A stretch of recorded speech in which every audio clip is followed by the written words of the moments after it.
Kaixo, Amaia. Arratsaldeon, ongi etorri, Amaia. Sartu da saio, ongi. Arratsaldeon, ongi etorria. Bueno, Amaia, badakigu dantza zure pasioa eta zure ogibidea ere badela, ezta? Baina festetan lagunekin, erromeriatan edo jaietan zaudetenean, zer egiten duzu? Pixkate disimulatu zure barruko dantzari hori, ala ateratzen uzten diozu denari? Uzten diot, baina batzutan jendeak uste du, dantzaian naizelako, hasiko naizela, hola, kriston pausok iten, eta igual nago, pues hola, ez? Hola, moduan, ez? Baina oso ondo. Hori da. Aian zailagoa da oso ondo ibiltzea. Flow dioten horrekin, ez? Berak badu. Eta esate baterako, Tolosako inauterietan horre festaratera eta dantzarako gai ez den jende horregatik, edo ez garen non hoiengatik, guregatik, ze pentsatzen duzu? Bakoitza libra da nahi duna egiteko, osea, bakoitzan... Alduena egiteko, ez? Bai, osea, jarraitzen balin badezu musika eta jartzen balin badezu, osea, gustoko ezun zerbait iten, bai, jazta, osea, ez? Listo. Bai, Amaia, esan ari gara zure ikuskizun berriak e-hair duela izena. Ongi ari gara esaten? Uste baiet. Bai, ez da?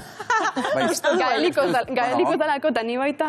Bai, ez da, gaelikoz da, lurra esan nahi du. Lurra. Kontatuko diguzu, zer da ikuskizun hau, zer da e-hair? Ba, e-hair netzat da lurretikan edo sustraitatik sortzen den espezie bat, ez pertsona bat, espezie bat, ze baita nire ni naizen ez interpretea eta nire hile honekin batzutan aurpegia desagertzen denez, ba, espezie batean bihurtzen naiz, edo, ez? Eta hortikan, ba, abiatzen den bizitza bat, eta egiten duen bidea. Eta zergatik aukeratu duzu lurraren kontzeptua? Bastakit. Horixe sentitzen zenuen?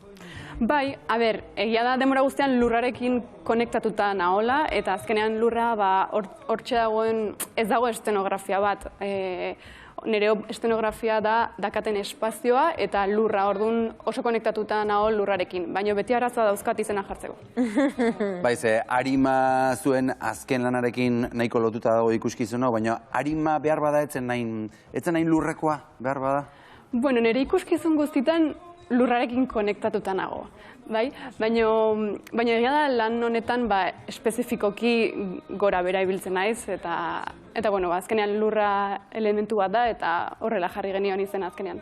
Bueno, zuen esan dugu, eta jarri genion izena esan duzu, ze hor ikusten dugu irudietan, Liam O'Malley ikusten dugu, arpa jotzen berriz ere zurekin, ez da? Bai, bueno, ikuskizunean pianoa ere jotzen du, baina bideoan ez da ikusten, eta abestu ere egiten du.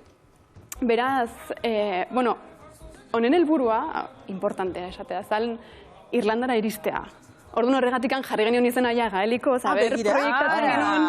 Oso, ondo proiektatzen, noski. Eta? Eta ekainan goaz Irlanda. Bueno. Baina ze izango da, Irlandara iritsi eta kitxo, jazta, ja bukatu dugu, ala Irlandara iritsi eta gero beste Irlanda batzuk ere nahi dituzue. Ez, badirudi, ireki dala hor atetxo bat, iraian baita arimarekin joango gea galgoiera. Eta, pozik gaudez, ikusten ari da bide bat daola, baina ez da junta listo, osea, 3 urte damakigu lanean Irlandara iristeko. Beraz, lan handia da batzetikan, baina ilusioz gaude. Bueno, improvisazioak protagonismo handia du zuen ikuskizunean, baina improvisazioa dena da, edo zenbat du zuen ikuskizunak improvisatutik eta zenbat prestatutik? Improvisazioare prestatua da, baina... Batzutan ematen du improvisazioa dela, venga, jun eta lo que sea, zerateatzen den. Eta ez da hoi, ordu pila bat pasatzen ditugu estudioan, eta hasieran bai dela lo que sea, estudioan, momentu hortan, baina momentu horretan Liamek proposatzen dizkiten musikekin mugitzen naiz ni, eta orduan nik mugimendu patroi edo pauta batzuk aurkitzen nijoa, zerbait laguntzen ditena. Eta bera ere ambiente sonoro desberdin batzuk topatzen ditu, eta igual gero esaten dugu, hau interesatutzaik. Eta orduan gero saiatzen gea hori... Hori topatzen berriz. Hori topatzen berriro. Orduan hori da gero bakoitzak lan duen behar duen pauta edo zertan pentsatu behar duen, zertan fokalizatu horrera iristeko. Orduan badago ala nolako estruktura txikia bada behintzat, baina badagoela zer. Bai, osea, bidea oso idatzita dago, oso argi dago biontzat, baina gero aldi berean askatasun handia daukagu eta... Joan etorriak egiteko, ez da? Bai. Egia da, dantza da garaikidean ikusten dugunagatik askok improvisatua ematen duela. Baina guztia koreografiatuta dago, alegia pelikuletan bezala borrokan egiten dutenean hori ere koreografia bat litzateke, askotan improvisazioa ematen du. Zure ikuskizunetan ere gehiena koreografiatuta dago, naiz eta hori ematen ez duen arren. Batzutan bai, eta beste batzutan ez. Adibidez nire aurreko lanean Mar, zan dana, klabau, matematikoa, hasieratik bukaeraino, oso idatzia eta koreografiatuta, baina azkeneko bi lanetan askoz libreagoa da, eta ateratzen diren pausoak esan dezakegu desberdinak diala beti. Haina improvisatua, agian ez gara konturatuko ikusiko. Seguraski ez. Ezagutzen nagoena bai. Gauza bat egingo dugu, ikusiko dugu ikuskizunaren bideak ikusiko ditugu, eta bakoitzak atera ditzala bere kontuak. Iker.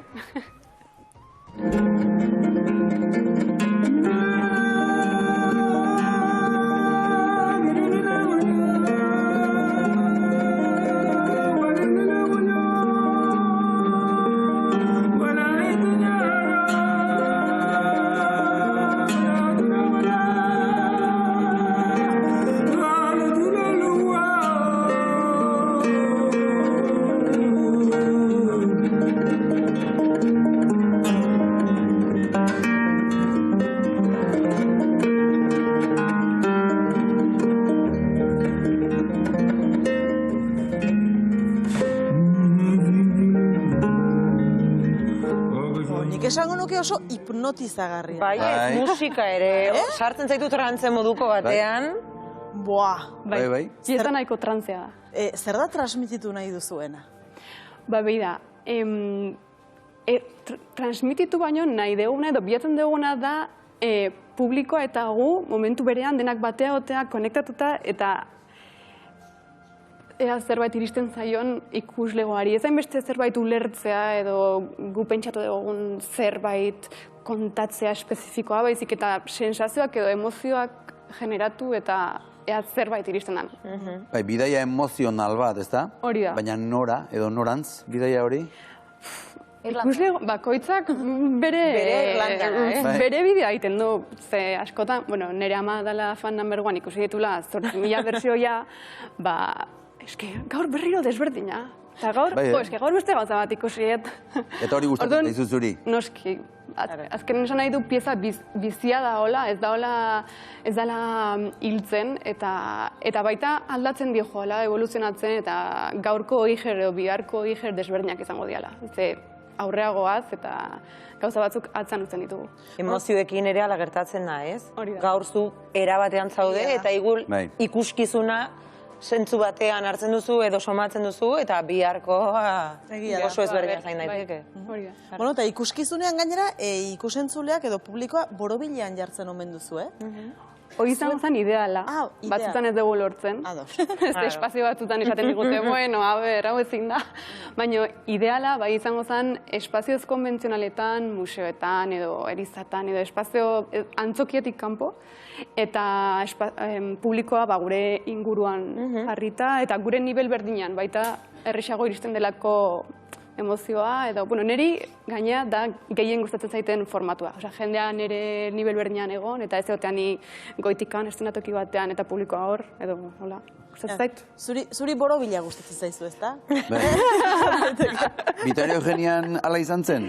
Estreinaldian? Bai, Sala kluben ingenun, eta ezan borobil osoa, baina bai, hola zen publikoa, eta lortu genuen, bai. Eta zer moduz? Harrera ona izan zuen, estreinaldiak? Jendea pozik gelitu zen, eta normalen ez zaita aur gertatzen, eta kaletik gindoa zela programadore batzuk edo ikusle batzuk bai gelitu ziala zoriontzeko, orduan, sinistu beharko dugu, eta berre manaldi gehiago atatzen dira. Sentsazio berezi izango da bizkarrean norbait daukazula jakitea, ez da? Bizkarra zuhurtzeko eta atzean begira hortxe gertu jendea, berezi izango da hori? Orain Parisa zoazte eta gero Irlandara, ez da? Bai, aurrena Euskal Herrian ordea. Bai, lehenengo Barakaldon gaude, ekainaren 2an, antzokian, eta ondoren ekainaren 10ean Pasaiako dantza jaialdian egongo gea, pieza motzarekin, hau kalean izango da, eta gero ekainaren 15ean ja Parisera goaz. Nobedadea. Zirriparrearekin ez hori, Irlanda ez dakit baino Paris ere gustatzen zaizu. Gustatu zaigu. Lehenengo aldia da hola Parisia goazela eta haizu, gogokin. Bai, horixe. Eta gero ja Irlandara goaz, así que pozik, motibatuta.